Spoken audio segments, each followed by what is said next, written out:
C'était une conférence de presse courue et attendue aujourd'hui. La direction de la santé publique parlait pour la première fois de la situation de la qualité de l'air dans Limoilou. Et Stéphanie, selon le DSP, il n'y avait pas d'urgence d'agir. Du moins pas à court terme. Le directeur de la santé publique, le docteur François Desbiens, a fait cette comparaison. Par exemple, quand un camion-citerne menace d'exploser, là, oui, il y a urgence d'agir. On peut procéder à l'évacuation, par exemple, mais pas dans le cas qui nous concerne, dans le quartier Limoilou. Oui, il confirme que les taux de nickel sont plus élevés que la norme. Oui, il comprend que les citoyens soient préoccupés, mais il n'y a pas urgence d'agir.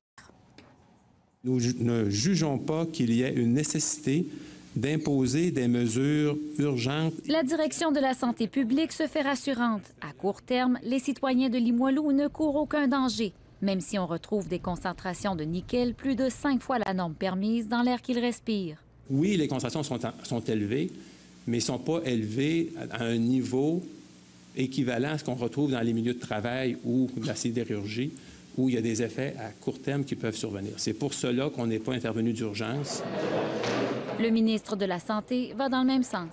Ça nous paraît raisonnable, d'autant plus qu'il n'y a pas de danger immédiat pour la santé de la population. Toujours la même couleur, hein? Mais il y a un mais. Le problème, il est à long terme. La pollution au nickel n'est pas sans conséquences. C'est un produit cancérigène.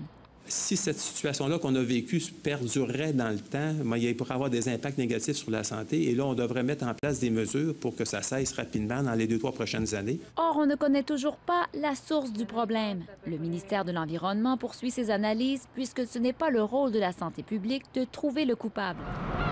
Le port de Québec et Arrimage Québec sont souvent montrés du doigt.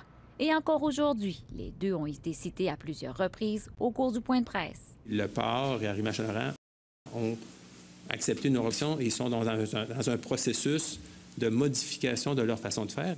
Rassurés ou pas les résidents de Limoilou, celle qui a sonné l'alarme dans le quartier émet des réserves. Est-ce que les choses moins graves comme l'eczéma, les rhinites chroniques, l'asthme, les allergies, est-ce que c'est nécessairement pas grave parce que les gens n'en mourront pas demain? Ce qui me fatigue, c'est que c'est aujourd'hui qu'on commence à s'en préoccuper alors que la situation, elle remonte à il y a déjà 10 ans.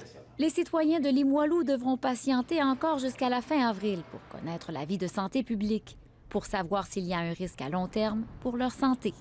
Stéphanie Tremblay, Radio-Canada,